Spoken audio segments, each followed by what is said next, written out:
নমস্কার বন্ধুরা, গোপালে হেসেলে আপনাদের সবাইকে স্বাগত। আজকে গরমের সবজি ঝিঙে দিয়ে চটজলদি দারুণ টেস্টি একটা রান্না করব, যেটা গরম ভাতের সাথে খেতে ভীষণ ভালো লাগবে। তাই চলুন সময় নষ্ট না করে রান্নাটা করে ফেলি।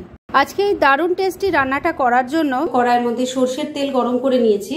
এর মধ্যে প্রথমে দিয়ে দিচ্ছি অল্প একটু কালো জিরে, আর দিয়ে দিলাম একটা শুকনো লঙ্কা। ফোড়নটাকে কয়েক সেকেন্ড একটু ফ্রাই করে নিচ্ছি। ফোড়নটা একটু ফ্রাই হয়ে গেছে। এবার এর মধ্যে আমি প্রথমেই দিয়ে দিচ্ছি একটু কুমড়োর টুকরো। আমি কুমড়োগুলোকে একটু বড় বড় সাইজ করে কেটে নিয়েছি। ফ্লেমটাকে মিডিয়ামে রেখে কুমড়োটাকে আগে একটু ফ্রাই করে নেব।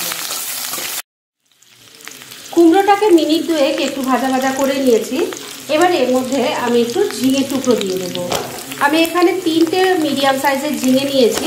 খোসাটা অল্প অল্প ছাড়িয়ে এভাবে বড় বড় টুকরো করে কেটে নিয়েছি। এর মধ্যে এবার স্বাদ মতো নুন দিয়ে দিলাম, অল্প হলুদের গুঁড়ো দিয়ে দিলাম। এবার সব কিছু ভালো করে মিশিয়ে নিচ্ছি। মিনিট খানেক সব কিছু মিশিয়ে নিয়ে ঝিঙেটাকেও একটু ফ্রাই করে নিয়েছি। তবে এবার সবজিগুলোকে একটু সফট করে নিতে হবে, সেজন্য ফ্লেমটাকে আমি লো আর মিডিয়ামের মাঝামাঝি রেখেছি।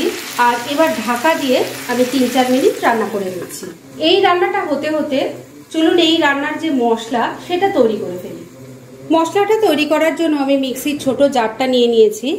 এর মধ্যে প্রথমে দিয়ে দিচ্ছি 1 চামচ কালো সর্ষে, 1 চামচ দিয়ে দিচ্ছি পোস্ত, এর সাথে দিয়ে দিচ্ছি 1 চামচ সাদা তিল। এবার এর মধ্যে কোনো রকম জল ব্যবহার না করে এটাকে আগে প্রথমে গুঁড়ো করে নিচ্ছি। মশলাটা কোনো রকম জল ছাড়া আমি বেটে নিয়েছি। এবার এর মধ্যে পরিমাণ মতো জল দিয়ে দিচ্ছি, আর এর সাথে দিয়ে দিচ্ছি 2টো কাঁচা লঙ্কা। এবার এটাকে বেটে নিয়ে একটা স্মুথ পেস্ট তৈরি করে ফিরে আসছি। মিনিট 5 রান্নাটা করে নিয়েছি। এবার ঢাকা তুলছি, একটু নাড়াচাড়া করে নিচ্ছি। সবজি থেকে বেশ খানিকটা জল বেরিয়েছে আর সবজিটাও অনেকটাই সফট হয়ে গেছে। এবার এর মধ্যে আমি দিয়ে দিচ্ছি বড় চামচের 2 চামচ নারকেল কোড়া। ভালো করে মিশিয়ে নিচ্ছি। এবার এর মধ্যে সর্ষে, পোস্ত, সাদা তিল আর কাঁচা লঙ্কার যে পেস্টটা বেটে রাখলাম সেটা দিয়ে দিচ্ছি। ভালো করে মিশিয়ে নিচ্ছি। মশলার পেস্টটাকে মিনিট খানেক একটু সবজির সাথে নাড়াচাড়া করে নিয়েছি। এবার এর মধ্যে আমি জল দিয়ে দেব। এই রান্নাটা কিন্তু খুব একটা ঝোলঝোল হয় না, আবার একদম শুকনোও হয় না, একটু গ্রেভি টাইপ হলেই খেতে ভালো লাগে। ভালো করে মিশিয়ে নিচ্ছি। এবার এর মধ্যে দিয়ে দিচ্ছি অল্প নুন। নুন দেওয়ার আগে কিন্তু খেয়াল রাখতে হবে যে আগেও খানিকটা নুন দেওয়া হয়েছে। অল্প চিনি দিয়ে দিলাম, এটাকেও মিশিয়ে নিচ্ছি। এবার ফ্লেমটাকে লো আর মিডিয়ামের মাঝামাঝি রেখে আমি 3-4 মিনিট ঢাকা দিয়ে রান্না করে নিচ্ছি। মিনিট 5 আবারও রান্নাটা হয়ে গেছে। ঢাকা তুলছি, নাড়াচাড়া করে নিচ্ছি। এবার সবজিগুলো দেখে নেব কেমন সেদ্ধ হয়েছে। ঝিঙেটা দেখে নিচ্ছি, সুন্দর সেদ্ধ হয়ে গেছে। আর কুমড়ো তো সেদ্ধ হবেই। সমস্ত সবজি খুব ভালো মতো সেদ্ধ হয়ে গেছে, তার মানে রান্নাটা কিন্তু মোটামুটি আমার রেডি। এইটুকু গ্রেভিতে আমি নামাবো, কেননা এটা ঠান্ডা হলে আরও ঘন হয়ে যাবে।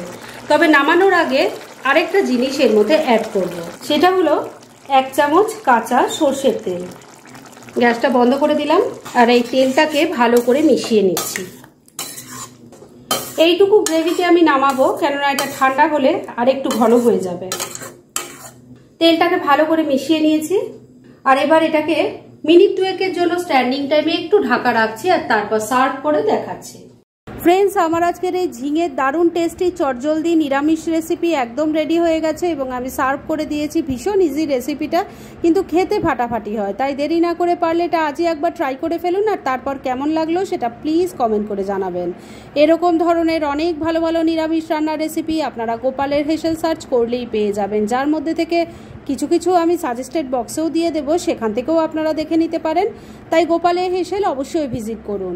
আর আপনারা কেমন ধরনের রেসিপি চাইছেন সেটাও কিন্তু আমাকে জানাতে পারেন। আমি চেষ্টা করব সেই সব রেসিপিগুলো আপনাদের সাথে শেয়ার করার।